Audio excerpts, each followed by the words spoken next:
আপনারা দেখছেন TVN24 news network. সবশেষ আপডেটে স্বাগত জানাচ্ছি আমি নূর। আমেরিকার প্রেসিডেন্ট ডোনাল্ড ট্রাম্পের জনপ্রিয়তা তার বর্তমানে মেয়াদের সর্বনিম্ন পর্যায়ে আটকে আছে। রয়টার্স ইপসোসের সর্বশেষ জরিপে দেখা গেছে ইরান যুদ্ধ, মূল্যস্ফীতি এবং পোপকে নিয়ে সাম্প্রতিক বিতর্কিত মন্তব্যের কারণে অনেক আমেরিকান ট্রাম্পের নেতৃত্ব, আচরণ ও মানসিক সক্ষমতা নিয়ে প্রশ্ন তুলছেন। জাতীয়ভাবে চালানো 6 দিনব্যাপী জরিপটি সোমবার শেষ হয়। এতে দেখা যায় ট্রাম্পের কাজের প্রতি সমর্থন 36% স্থির রয়েছে, যা 1 মাস আগের সমান। চলতি মেয়াদে তার সর্বোচ্চ অনুমোদন ছিল 47%, 2025 সালের 20 জানুয়ারি শপথ নেয়ার কিছুদিন পর। ফেব্রুয়ারিতে ইরানের বিরুদ্ধে ট্রাম্প প্রশাসন ও ইসরায়েলের যুদ্ধ শুরুর পর আমেরিকায় জ্বালানির দাম বেড়েছে।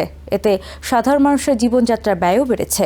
জরিপে ট্রাম্পের জীবনযাত্রার ব্যয় মোকাবিলায় অনুমোদন মাত্র 26%, যা তার সর্বনিম্ন স্কোরের একটি। ইরানে আমেরিকার সামরিক হামলার প্রতি সমর্থনও সীমিত।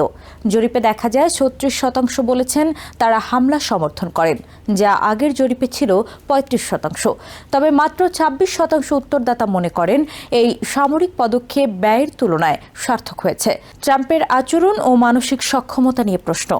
জরিপে মাত্র 26% আমেরিকান বলেছেন তারা ট্রাম্পকে শান্ত স্বভাবের নেতা মনে করেন। রিপাবলিকান ভোটারদের মধ্যেও এ বিষয়ে বিভাজন স্পষ্ট। 53% তাকে শান্ত স্বভাবের বললেও 46% একমত নন। ডেমোক্রেটদের মধ্যে মাত্র 7% একই মত দিয়েছেন। গত 1 বছরে ট্রাম্পের মানসিক তীক্ষ্ণতা কমেছে বলে মনে করেন 51% উত্তরদাতা। এর মধ্যে 14% রিপাবলিকান, 54% স্বতন্ত্র ভোটার এবং 85% ডেমোক্রেট রয়েছেন। পোপ লিওকে ঘিরে নতুন বিতর্ক। ইরান যুদ্ধের সমালোচনা করায় পোপ লিওর বিরুদ্ধে ট্রাম্পের আক্রমণাত্মক মন্তব্য এসেছে আলোচনায়। জরিপে দেখা গেছে 60% আমেরিকানের কাছে পোপ লিওর ভাবমূর্তি ইতিবাচক। বিপরীতে ট্রাম্প সম্পর্কে ইতিবাচক মত দিয়েছেন 36%। জরিপে ক্যালিফোর্নিয়ার গভর্নর গ্যাভিন নিউসম ও সাবেক ভাইস প্রেসিডেন্ট কামালা হ্যারিসের চেয়েও পোপ লিও বেশি ইতিবাচক মূল্যায়ন পেয়েছেন। ন্যাটো ও নিরাপত্তা প্রশ্ন রয়টার্স ইপসোসের চালানো জরিপে মাত্র 16% আমেরিকান ন্যাটো জোট থেকে বেরিয়ে যাওয়ার পক্ষে মত দিয়েছেন, যদিও ট্রাম্প অতীতে এমন হুমকি দিয়েছেন। একই সঙ্গে মাত্র 25% উত্তরদাতা মনে করেন ইরানে আমেরিকার হামলা দেশটিকে আরও নিরাপদ করবে। ডেমোক্রেটদের মধ্যে এ হার 6%, রিপাবলিকানদের মধ্যে 57%।